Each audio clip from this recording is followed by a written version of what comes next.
ਤੁਸੀਂ ਇਹ ਵੀ ਦੇਖ ਲਓ ਵੀ ਜਿਹੜਾ ਜਥੇਬੰਦੀਆਂ ਨੇ ਰੂਟ ਦਿੱਤਾ ਸੀ ਉਸ ਰੂਟ ਤੇ ਕਿੰਨੇ ਕ ਸਾਡੀ ਸੰਗਤ ਗਈ ਤੇ ਜਿਹੜਾ ਰੂਟ ਆਪ ਮਹਾਰੇ ਹੋ ਕੇ ਸੰਗਤ ਨੇ ਬਣਾ ਲਿਆ ਉਸ ਰੂਟ ਤੇ ਕਿੰਨੀ ਕ ਸੰਗਤ ਗਈ।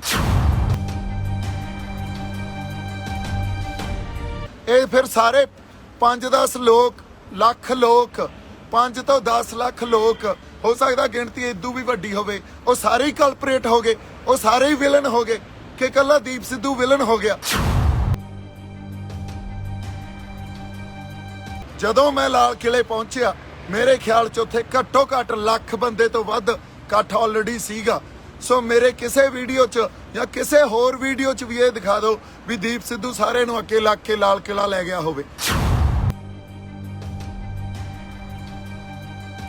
ਜਿਵੇਂ ਸਰਕਾਰ ਨਹੀਂ ਸਮਝਦੀ ਉਵੇਂ ਸਾਡੀ ਲੀਡਰਸ਼ਿਪ ਵੀ ਜਿਹੜੇ ਜੈਨੂਇਨ ਸੈਂਟੀਮੈਂਟਸ ਆ ਸੰਗਤ ਦੇ ਉਹਨੂੰ ਨਹੀਂ ਸਮਝਦੀ। ਜੇ ਸਮਝਦੀ ਹੁੰਦੀ ਤਾਂ ਕੱਲ ਰਾਤ ਨੂੰ ਸਾਰਿਆਂ ਨਾਲ ਬੈਠ ਕੇ ਮੀਟਿੰਗ ਕਰਕੇ ਇੱਕ ਸਾਂਝਾ ਫੈਸਲਾ ਲਿਆ ਜਾਂਦਾ।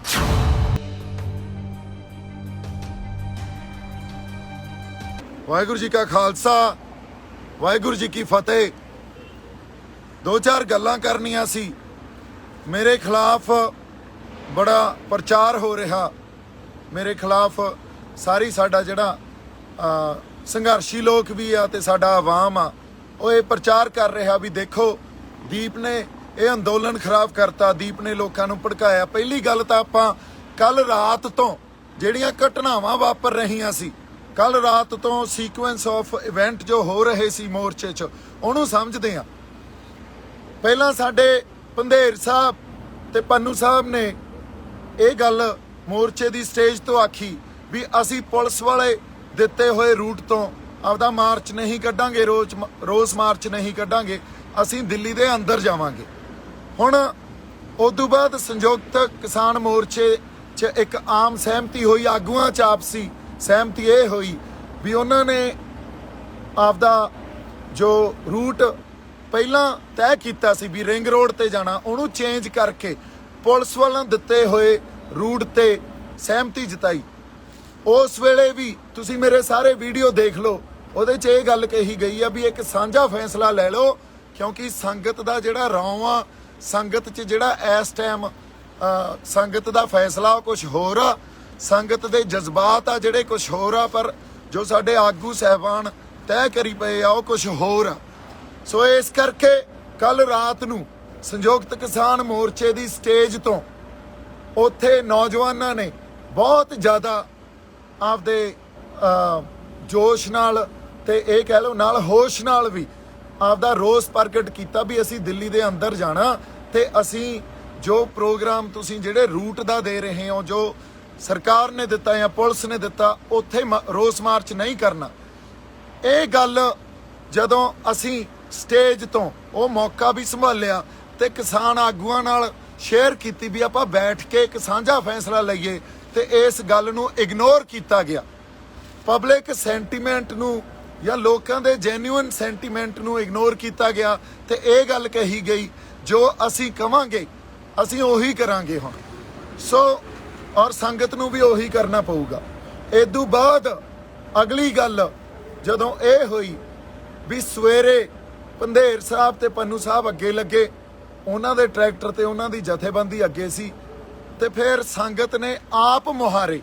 ਹੁਣ ਦੀਪ ਸਿੱਧੂ ਕਹਿੰਦੇ ਲੋਕਾਂ ਨੂੰ ਭੜਕਾ ਗਿਆ। ਤੁਸੀਂ ਇੱਕ ਗੱਲ ਸੋਚੋ ਵੀ ਲੱਖਾਂ ਲੋਕ ਕੱਲਾ ਦੀਪ ਸਿੱਧੂ ਭੜਕਾ ਗਿਆ। ਦੀਪ ਸਿੱਧੂ ਉਸ ਵਹਿਣ 'ਚ ਜਿਹੜਾ ਆਪ ਮੁਹਾਰੇ ਸੰਗਤ ਚਾਰੇ ਪਾਸਿਓਂ ਲਾਲ ਕਿਲੇ ਵੱਲ ਨੂੰ ਸਿੱਧੀ ਹੋ ਗਈ ਤਾਂ ਦੀਪ ਸਿੱਧੂ ਵੀ ਉਹਨਾਂ 'ਚ ਇੱਕ ਸੀ। ਹੁਣ ਲੱਖਾਂ ਲੋਕ ਤੁਸੀਂ ਇਹ ਵੀ ਦੇਖ ਲਓ ਵੀ ਜਿਹੜਾ ਜਥੇਬੰਦੀਆਂ ਨੇ ਰੂਟ ਦਿੱਤਾ ਸੀ ਉਸ ਰੂਟ ਤੇ ਕਿੰਨੇ ਕ ਸਾਡੀ ਸੰਗਤ ਗਈ ਤੇ ਜਿਹੜਾ ਰੂਟ ਆਪ ਮਹਾਰੇ ਹੋ ਕੇ ਸੰਗਤ ਨੇ ਬਣਾ ਲਿਆ ਉਸ ਰੂਟ ਤੇ ਕਿੰਨੀ ਕ ਸੰਗਤ ਗਈ। ਇਹਨੂੰ ਮਾੜਾ ਜਿਹਾ ਦੇਖ ਲਓ। ਤੇ 4 ਮੋਰਚੇ ਤੋੜ ਕੇ 4 ਥਾਵਾਂ ਤੋਂ ਬੈਰੀਕੇਡਿੰਗ ਤੋੜ ਕੇ ਸੰਗਤ ਲਾਲ ਕਿਲੇ 'ਚ ਦਾਖਲ ਹੋਈ, ਲਾਲ ਕਿਲੇ 'ਚ ਪਹੁੰਚੀ। ਉੱਥੇ ਮੈਂ ਤਾਂ ਕੀ, ਉੱਥੇ ਜੋ ਸਾਡੀਆਂ ਰੂਹਾਂ ਸੀਗੀਆਂ ਉਹਨਾਂ 'ਚ ਜੋ ਇੱਕ ਵਹਿਣ ਸੀ ਉਹ ਸਾਰੇ ਉਸ ਵਹਿਣ 'ਚ ਬਹਿ ਗਏ ਤੇ ਅਸੀਂ ਕੋਈ ਵੀ ਪੋਸਟ ਤੋਂ ਝੰਡਾ ਨਹੀਂ ਲਾਹਿਆ। ਆਪਦਾ ਝੰਡਾ ਜਾ ਕੇ ਨਿਸ਼ਾਨ ਸਾਹਿਬ ਤੇ ਕਿਸਾਨ ਮਜ਼ਦੂਰ ਏਕਤਾ ਦਾ ਜਿਹੜਾ ਝੰਡਾ ਉੱਥੇ ਜਾ ਕੇ ਚੜਾਇਆ। ਸੋ ਅਸੀਂ ਹਮੇਸ਼ਾ ਹੀ ਜਿਹੜੇ ਐਡੇ ਵੱਡੇ ਸੰਘਰਸ਼ਾਂ ਦੇ ਵਹਿਣ ਹੁੰਦੇ ਆ ਨਾ, ਉਹਨੂੰ ਅਸੀਂ ਕਿਸੇ ਪਾਰਟਿਕੂਲਰ ਜਾਂ ਕਿਸੇ ਖਾਸ ਵਿਅਕਤੀਆਂ ਨਾਲ ਜੋੜ ਕੇ ਦੇਖਣ ਲੱਗ ਜਾਂਦੇ ਆ। ਇੱਥੇ ਹੀ ਗਲਤੀ ਕਰ ਜਾਂਦੇ ਆ। ਇਹ ਫਿਰ ਸਾਰੇ 5-10 ਲੱਖ ਲੋਕ 5 ਤੋਂ 10 ਲੱਖ ਲੋਕ, ਹੋ ਸਕਦਾ ਗਿਣਤੀ ਇਦੋਂ ਵੀ ਵੱਡੀ ਹੋਵੇ, ਉਹ ਸਾਰੇ ਹੀ ਕਲਪਰੇਟ ਹੋ ਗਏ, ਉਹ ਸਾਰੇ ਹੀ ਵਿਲਨ ਹੋ ਗਏ ਕਿ ਇਕੱਲਾ ਦੀਪ ਸਿੱਧੂ ਵਿਲਨ ਹੋ ਗਿਆ।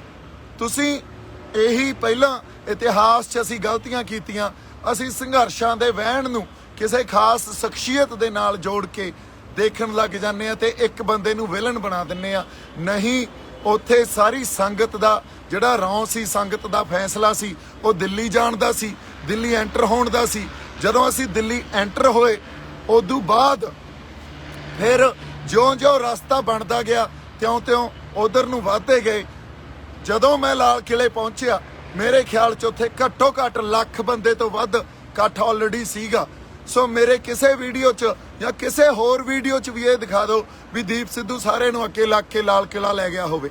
ਮੈਂ ਚਲੋ ਸਾਡੇ ਲੋਕ ਤਾਂ ਭੋਲੇ ਆ, ਉਹਨਾਂ ਨੂੰ ਜੋ ਤੁਸੀਂ ਗੱਲ ਕਹੋਗੇ ਕਈ ਵਾਰੀ ਮੰਨ ਲੈਂਦੇ ਆ, ਪਰ ਜਿਹੜੇ ਸਾਡੇ ਇੰਟੈਲੈਕਚੁਅਲਸ ਵੀ ਆ, ਜਿਹੜੇ ਗੱਲਾਂ ਨੂੰ ਸਮਝਦੇ ਆ, ਉਹ ਵੀ ਇਹ ਗੱਲਾਂ ਕਰੀ ਜਾਂਦੇ ਆ। ਤਾਂ ਇਸ ਗੱਲ ਦਾ ਤਾਂ ਅਫਸੋਸ ਹੀ ਕੀਤਾ ਜਾ ਸਕਦਾ। ਮੈਂ ਮੋਰਚੇ ਤੋਂ ਜਾਂ ਸਾਡੇ ਕਿਸਾਨਾਂ ਦੇ ਜਿਹੜੇ ਸਾਡੇ ਹਿੱਤ ਆ, ਉਹ ਤੋਂ ਵੱਡਾ ਨਹੀਂ ਆ। ਆਪਾਂ ਇੱਥੇ ਭੜਕਾਉਣ ਨਹੀਂ ਆਏ।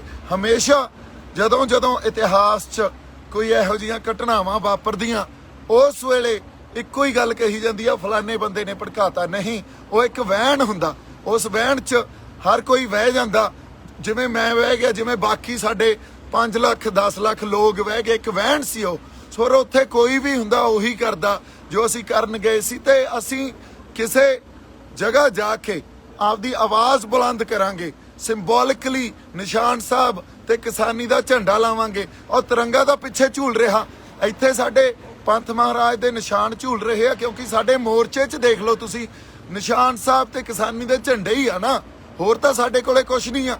ਸੋ ਆਪਾਂ ਕੋਈ ਹਿੰਸਾ ਨਹੀਂ ਕੀਤੀ, ਕਿਸੇ ਨੂੰ ਨਹੀਂ ਭੜਕਾਇਆ। ਅਸੀਂ ਕਿਹੜਾ ਕਿਸੇ ਨੂੰ ਮਾਰਨ ਗਏ ਸੀ? ਸਾਡੇ ਖਾਲੀ ਹੱਥ ਸੀ, ਹੱਥਾਂ 'ਚ ਝੰਡੇ ਸੀ ਤੇ ਟਰੈਕਟਰਾਂ ਤੇ ਕਾਰਾਂ ਤੇ ਅਸੀਂ ਗਏ ਆ। ਹੁਣ ਤੁਸੀਂ ਦੇਖੋ, ਇਹਨੂੰ ਹਿੰਸਕ ਕਹੋਗੇ। ਮੈਂ ਕਿੱਦੇ ਦਾ ਇੱਕ ਗੱਲ ਕਹੀ ਜਾਣਾ। ਹਾਂਜੀ, ਬਾਕੀ ਅਸੀਂ ਜ਼ਾਬਤੇ 'ਚ ਰਹੇ ਆ, ਕਿਸੇ ਨੂੰ ਕਿਸੇ ਪਬਲਿਕ ਪ੍ਰਾਪਰਟੀ ਨੂੰ ਨੁਕਸਾਨ ਨਹੀਂ ਪਹੁੰਚਾਇਆ। ਜੇ ਸਾਡੇ ਤੇ ਅੱਗੋਂ ਉਹਨਾਂ ਨੇ ਕੋਈ ਲਾਠੀ ਚਾਰਜ ਕੀਤਾ ਜਾਂ ਹਮਲਾ ਕੀਤਾ, ਉਹਦਾ ਮਾੜਾ ਮੋਟਾ ਕਿਸੇ ਨੇ ਜਵਾਬ ਦਿੱਤਾ, ਪਰ ਕੋਈ ਪਬਲਿਕ ਪ੍ਰਾਪਰਟੀ ਨੂੰ, ਕਿਸੇ ਪੁਲਿਸ ਫੋਰਸ ਨੂੰ ਅਸੀਂ ਨੁਕਸਾਨ ਨਹੀਂ ਪਹੁੰਚਾਇਆ। ਕਿਤੇ ਹੋਰ ਛੋਟੀ ਮੋਟੀ ਘਟਨਾ ਕੋਈ ਹੋ ਗਈ ਹੋਵੇ, ਆਪਸੀ ਬਹਿਸਬਾਜ਼ੀ ਹੋ ਗਈ ਹੋਵੇ, ਉਹਦੇ ਲਈ ਵੀ ਅਸੀਂ ਇਹ ਕਹਿੰਦੇ ਆ ਵੀ ਐਡੇ ਵੱਡੇ ਅੰਦੋਲਨ 'ਚ ਕਈ ਵਾਰੀ ਆਪਸੀ ਇਹ ਗੱਲ ਵਾਪਰ ਜਾਂਦੀ ਆ। ਪਰ ਓਵਰਆਲ ਤੁਸੀਂ ਦੇਖ ਲਓ, ਕੋਈ ਕਿਸੇ ਲੁੱਟ ਖਸੁੱਟ 'ਚ ਨਹੀਂ ਪਏ, ਕਿਸੇ ਪ੍ਰਾਪਰਟੀ ਨੂੰ, ਕਿਸੇ ਵਿਅਕਤੀ ਨੂੰ ਨੁਕਸਾਨ ਨਹੀਂ ਪਹੁੰਚਾਇਆ। ਉੱਥੇ ਜਾ ਕੇ ਅਸੀਂ ਸਿੰਬੋਲਿਕਲੀ ਆਪਦਾ ਰੋਸ ਦਰਜ ਕੀਤਾ। ਇੰਨੀ ਕੁ ਗੱਲ ਸੀ। ਇੱਥੇ ਕੋਈ ਭੜਕਾ ਕੇ ਨਹੀਂ ਲੈ ਕੇ ਗਿਆ। ਕੱਲਾ ਦੀਪ ਸਿੱਧੂ ਨਹੀਂ ਸੀ, ਉੱਥੇ ਲੱਖਾਂ ਲੋਕ ਸੀ। ਤੁਸੀਂ ਜੇ ਸੰਘਰਸ਼ਾਂ ਨੂੰ ਇੰਨੀ ਤੰਗ ਨਜ਼ਰੀ ਨਾਲ ਦੇਖਣ ਲੱਗ ਜਾਓਗੇ ਵੀ ਦੀਪ ਸਿੱਧੂ ਭੜਕਾ ਕੇ ਲੈ ਗਿਆ, ਤਾਂ ਮੈਨੂੰ ਲੱਗਦਾ ਫਿਰ ਇਹ ਸਾਡੇ ਲਈ ਕੋਈ ਬਾਹਲੀ ਵਧੀਆ ਗੱਲ ਨਹੀਂ ਆ। ਫਿਰ ਤਾਂ ਇਤਿਹਾਸ ਤੋਂ ਅਸੀਂ ਕੁਝ ਵੀ ਨਹੀਂ ਸਿੱਖਿਆ, ਅੱਜ ਤੱਕ ਇਤਿਹਾਸ ਤੋਂ ਕੁਝ ਵੀ ਨਹੀਂ ਸਿੱਖਿਆ। ਸੋ ਮੈਂ ਬੇਨਤੀ ਕਰਦਾ ਸਾਡੇ ਜਿਹੜੇ ਸਾਰੇ ਸੰਘਰਸ਼ੀ ਬੰਦੇ ਆ ਤੇ ਕਿਸਾਨ ਜਥੇਬੰਦੀਆਂ ਦੇ ਆਗੂਆਂ ਨੂੰ, ਹੁਣ ਖਾਸ ਕਰਕੇ, ਵੀ ਤੁਸੀਂ ਬੜਾ ਕੁਝ ਮੇਰੇ ਖਿਲਾਫ ਬੋਲ ਰਹੇ ਹੋ, ਤੁਸੀਂ ਬੜਾ ਕੁਝ ਇਹ ਪ੍ਰਚਾਰ ਕਰ ਰਹੇ ਹੋ ਵੀ ਦੀਪ ਸਿੱਧੂ ਗਦਾਰ ਆ, ਦੀਪ ਸਿੱਧੂ ਬੀਜੇਪੀ ਦਾ ਬੰਦਾ, ਦੀਪ ਸਿੱਧੂ ਆਰਐਸਐਸ ਦਾ ਬੰਦਾ। ਇੱਕ ਗੱਲ ਸੋਚੋ, ਤੁਸੀਂ ਸੰਗਤ ਦੇ ਜਿਹੜੇ ਸੈਂਟੀਮੈਂਟਸ ਹੀ ਨਹੀਂ ਅੱਜ ਤੱਕ ਸਮਝੇ, ਤੇ ਤੁਸੀਂ ਵੀ ਉਹੀ ਗੱਲ ਕਰ ਰਹੇ ਹੋ ਜੋ ਸਰਕਾਰ ਗੱਲ ਕਰਦੀ ਆ ਵੀ ਇਹ ਸ਼ਰਾਰਤੀ ਅਨਸਰ ਆ, ਇਹਨਾਂ ਲੋਕਾਂ ਨੂੰ ਸ਼ਰਾਰਤੀ ਅਨਸਰ ਕਹਿ ਦੇਣਾ, ਇਹਨਾਂ ਨੂੰ ਅੱਤਵਾਦੀ ਕਹਿ ਦੇਣਾ। ਇੱਥੇ ਸਾਰੇ ਕਿਸਾਨ ਆ, ਸਾਰੇ ਆਪਦੇ ਇੱਕ ਜਾਬਤੇ 'ਚ ਰਹਿ ਕੇ ਪੀਸਫੁਲ ਰੋਸ ਜਤਾਉਣ ਗਏ ਸੀ। ਕੋਈ ਸ਼ਰਾਰਤੀ ਅਨਸਰ ਨਹੀਂ ਆ। ਇੱਕ ਬਹਾਓ ਹੁੰਦਾ ਅੰਦੋਲਨ ਦਾ, ਉਸ ਬਹਾਓ 'ਚ ਜਾ ਕੇ ਸੰਗਤ ਨੇ ਆਪ ਮੁਹਾਰੇ ਜੋ ਕੀਤਾ ਉਹ ਕੀਤਾ, ਕਿਉਂਕਿ ਸਾਡੀ ਲੀਡਰਸ਼ਿਪ ਜਿਵੇਂ ਸਰਕਾਰ ਨਹੀਂ ਸਮਝਦੀ, ਉਵੇਂ ਸਾਡੀ ਲੀਡਰਸ਼ਿਪ ਵੀ ਜਿਹੜੇ ਜੈਨੂਇਨ ਸੈਂਟੀਮੈਂਟਸ ਆ ਸੰਗਤ ਦੇ, ਉਹਨੂੰ ਨਹੀਂ ਸਮਝਦੀ। ਜੇ ਸਮਝਦੀ ਹੁੰਦੀ ਤਾਂ ਕੱਲ ਰਾਤ ਨੂੰ ਸਾਰਿਆਂ ਨਾਲ ਬੈਠ ਕੇ ਮੀਟਿੰਗ ਕਰਕੇ ਇੱਕ ਸਾਂਝਾ ਫੈਸਲਾ ਲਿਆ ਜਾਂਦਾ। ਮੇਰੀਆਂ ਕੱਲ ਤੱਕ ਦੀਆਂ ਪੋਸਟਾਂ ਦੇਖ ਲਓ, ਤੇ ਮੈਂ ਹੁਣ ਵੀ ਕਹਿ ਰਿਹਾ ਵੀ ਅਸੀਂ ਏਕੇ 'ਚ ਰਹੀਏ, ਅਸੀਂ ਅੰਦੋਲਨ ਨੂੰ ਬਰਬਾਦ ਜਾਂ ਇਹਨੂੰ ਕਹਿ ਲਓ ਵੀ ਅਸੀਂ ਇਹਨੂੰ ਕਿਸੇ ਢੰਗ ਨਾਲ ਖਰਾਬ ਨਾ ਕਰ ਲਈਏ, ਇੱਕ ਦੂਜੇ ਤੇ ਦੂਸ਼ਣਬਾਜ਼ੀ ਨਾ ਲਾਓ। ਅਸੀਂ ਏਕੇ 'ਚ ਰਹੀਏ, ਜਾਬਤੇ 'ਚ ਰਹੀਏ।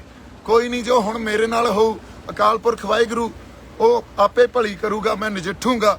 ਸੋ ਬਾਕੀ ਤੁਸੀਂ ਸਾਰੇ ਚੜ੍ਹਦੀ ਕਲਾ 'ਚ ਰਹੋ, ਏਕੇ 'ਚ ਰਹੋ, ਉਸ ਅਕਾਲ ਪੁਰਖ ਵਾਹਿਗੁਰੂ ਤੇ ਭਰੋਸਾ ਰੱਖੋ। ਜੋ ਉਹਨੇ ਕੀਤਾ ਠੀਕ ਕੀਤਾ, ਜੋ ਕਰੂਗਾ ਠੀਕ ਹੀ ਕਰੂਗਾ। ਵਾਹਿਗੁਰੂ ਜੀ ਕਾ ਖਾਲਸਾ, ਵਾਹਿਗੁਰੂ ਜੀ ਕੀ ਫਤਿਹ।